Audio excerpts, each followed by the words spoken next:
When it comes to attention span, I'm so grateful that I've never had it like that bad when I had to, scroll on two different apps to keep myself entertained, but at the same time, it wasn't as good. Like I could just sit down and watch a 5 hour long podcast, just like that.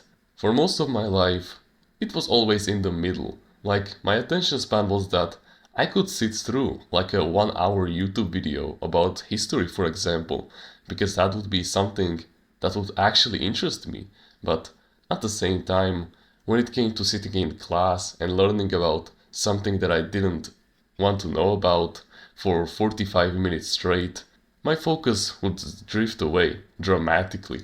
And also, to this day, I am so glad that the only social media platform that I have been ever addicted to in my entire life was YouTube. That's the main reason why I decided to become a YouTuber, because it is just a platform where I spend my most amount of time on when it comes to social media. Like to this day, I've most likely spent for the past like 12 years of my life, like 10,000 hours, which just says a lot about me. But thankfully, I was never addicted to like Instagram. I think that there wasn't even a single day in my entire life where I spent more than 30 minutes per day on Instagram, and if there was, then it was mostly because of just messaging purposes. I never scrolled through reels for more than like 20 minutes per day. That never happened.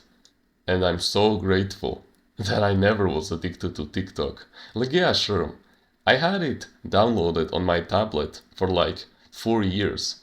But the only reason why I used it, and this was only in like a blue moon, which was basically like once per year, and basically if not that, to basically search up a song's name if I just couldn't find it at all. Because one of my passions when it comes to my free time is to search for names of songs that I heard like a long time ago, but I just don't know the name of it. And so TikTok was one of my weapons when it came to searching for these songs names. But apart from that, I probably used it like 2 times during those 4 years.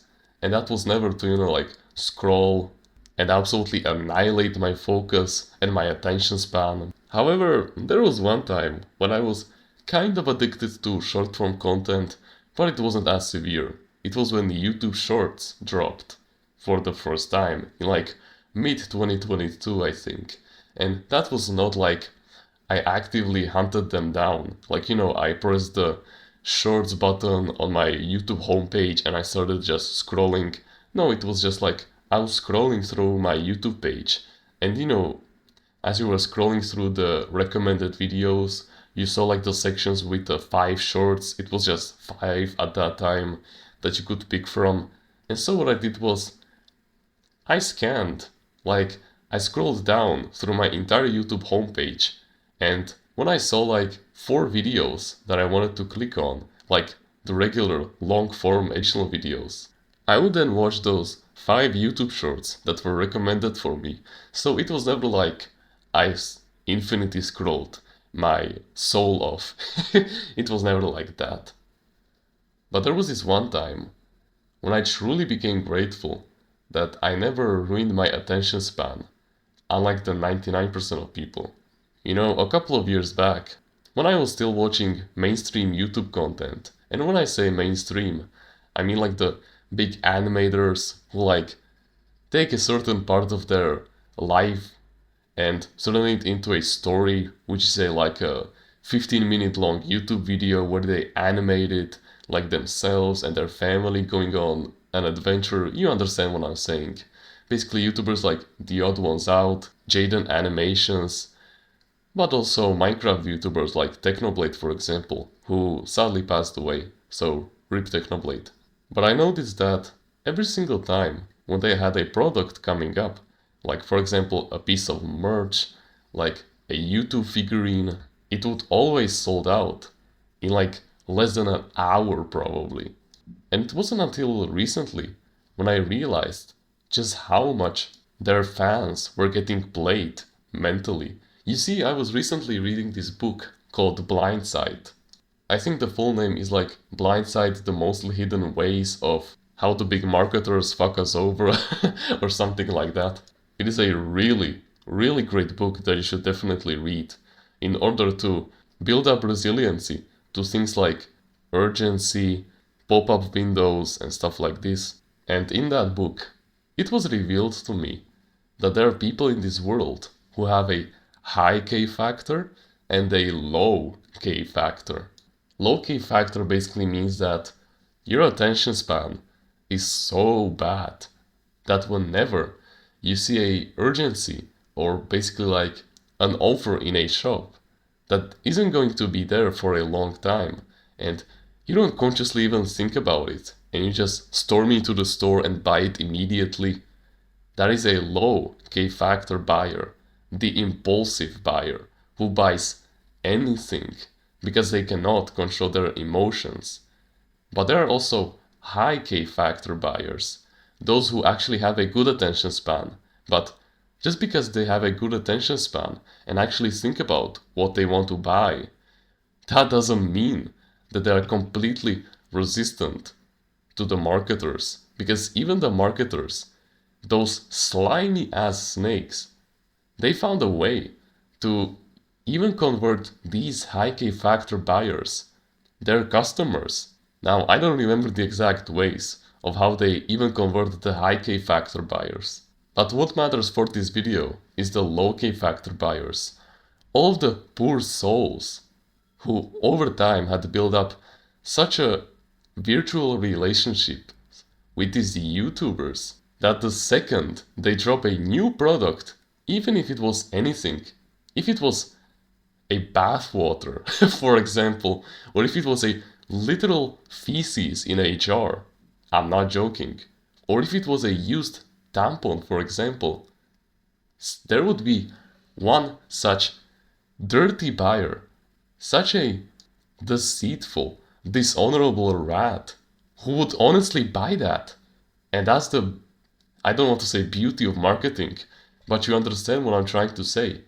If that person is a low K factor buyer and you let him build up some kind of a relationship with anyone, and when that influencer or that person sells a product, gone, out of the shelf, just like that, on the first opening day, they won't hesitate a single bit.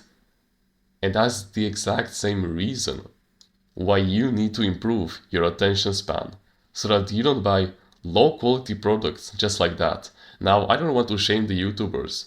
When I saw the hoodies, for example, that they were selling, they were pretty nice, of course. And when I was like 12 years old, I wanted to buy them myself, of course, because I used to watch them at that time. Also, not gonna lie, I did wanted to buy the Technoblade plushies from time to time. Like for example the Technoplane, I really wanted that. But besides that, you understand what I'm trying to say. And it's gonna get even worse, my friend. As people's attention spans worsens and worsens, no matter how bad the product is going to be, in the future, the Bella Delphine bathwater that we saw in 2019, that was just like level 1. That was just the first stepping stone. It's gonna get even worse in the future as people become more and more degenerate and more of a rats who seek just short-term pleasure. So what you must do is that you need to leverage your primal desires. You need to recognize them and take advantage of them so that something like this doesn't happen to you in the future, and so that you become a high K factor buyer, the type of buyer that resists urgency, that when he sees that countdown, basically like, oh, you have 30 minutes to buy this product with a 30% discount, for example. Oh, but hurry up, you only have like a day left until all of the products are gonna be out of the shelves. Or for example, you see at the bottom of the page, we only have 5 spots remaining, so buy quick. You must learn to resist these kinds of temptations. Because like there was this one time in August of 2023, so it wasn't that long ago, when I was really getting into spirituality. This was my time of self-improvement when I was really getting into meditation, mental health, gratitude journaling, and stuff like this. When I was still learning about these kinds of topics, I got this ad saying that they had this some kind of weird frequency that would really help me and like transform my life. And all I had to do was basically just listen to it, or I don't remember if it was a frequency, but it was basically some kind of a video that would basically like balance out my hemispheres of my brain. And so it costed like $37. And so I asked my mom if she could buy it for me, but she said no, because at that time she didn't really trust me because I wasn't that advanced in my self-improvement journey. I was still a little kid to her, and I was barely on self-improvement for like 2 months, so I had no credibility when it came to trusting these kinds of products. And so what I did, yeah, sure, there was a countdown, which is like counting down the amount of time that I had a discount for. And so what I did was I saved the website, like the landing page of that product, to my bookmarks, so that, when I would open Google Chrome, I would see like, on the top, like YouTube Studio, I don't know, like Instagram, Messenger, and then all the way in the right, I would see that website.